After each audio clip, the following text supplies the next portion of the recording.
Welcome to today's DJive. So, let's start with a little thought experiment for you. Oh, I love a good thought experiment. Let's hear it. Right. Okay, so imagine your doctor hands you a prescription, but just says, join a hiking club or your health will tank. I mean, you'd probably assume they were joking, right? Exactly.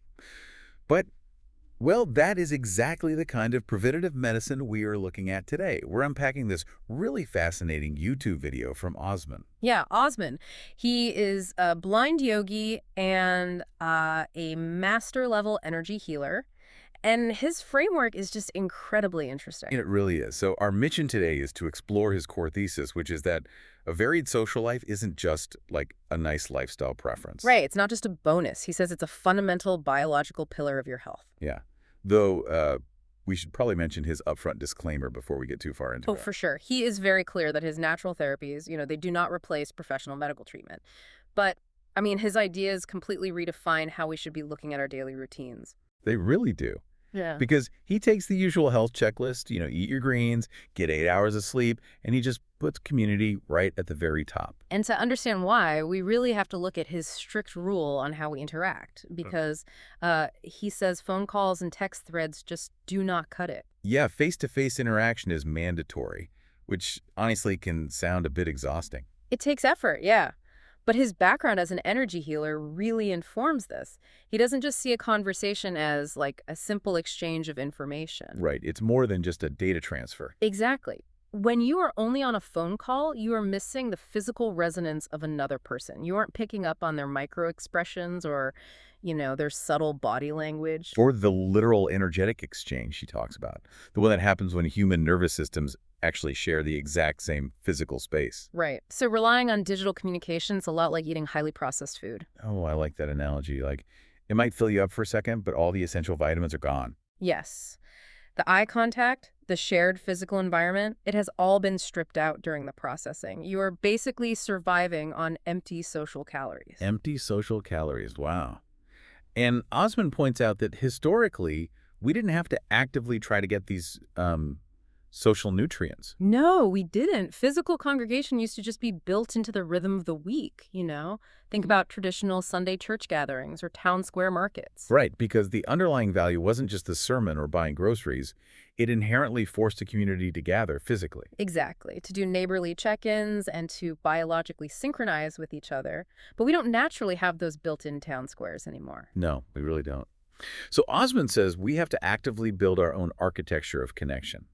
And he argues we actually need 3 specific layers of social circles to stay healthy. Right, 3 distinct layers. So layer 1 is your tight inner circle. Okay, that makes sense. Layer 2 is your wider group of associates and friends. And layer 3 is a congregational identity. Like a sports team or a hiking club, right? A place where you're actively moving and laughing together with a big group. Yes, exactly. But I know a lot of people might push back on this. Oh, absolutely. Yeah. Let me challenge this right now, actually. Because, what if I say, look, I have my one ride or die best friend. We tell each other everything. Right. You might think you don't need a bowling league. Yeah. Why isn't that deep one-on-one connection enough for someone's well-being? It is a really common pushback.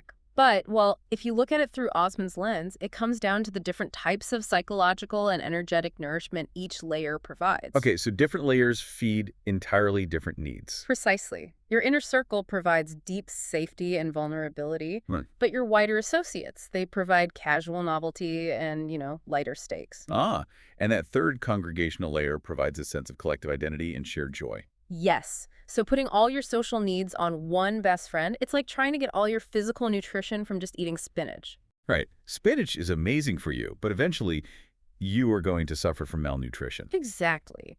Osman views the lack of this specific variety as a primary marker for an imbalanced life. Wow. So if you only have that one layer, your nervous system misses out on the collective regulation that happens when you laugh in a big group. It does. And over time, that energetic and psychological imbalance manifests as chronic stress. Which inevitably drags down your physical health. That is wild. It really reframes everything. It does.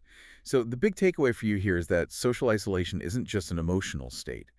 It is an active health risk. Yes, cultivating those varied circles, getting the safety of close friends, the novelty of associates, and the shared energy of a larger group, it is a required practice for your overall wellness. It requires deliberate action. especially today when, the path of least resistance is to just stay home and text. It really is. It takes active work to get out there. Which leaves us with something to chew on. We spend so much time debating the physical impacts of remote work, right? Like whether our ergonomic office chairs are saving our backs. Oh, yeah, the chair obsession is very real. But if Osman is right about the biological necessity of varied face-to-face congregation, is the real public health crisis of remote work actually the quiet dismantling of our social architecture? That is a massive question. It really is something for you to mull over as you plan your week. Which of those three layers is thinnest for you right now, and what real-world gathering could you step into this week to start balancing it out?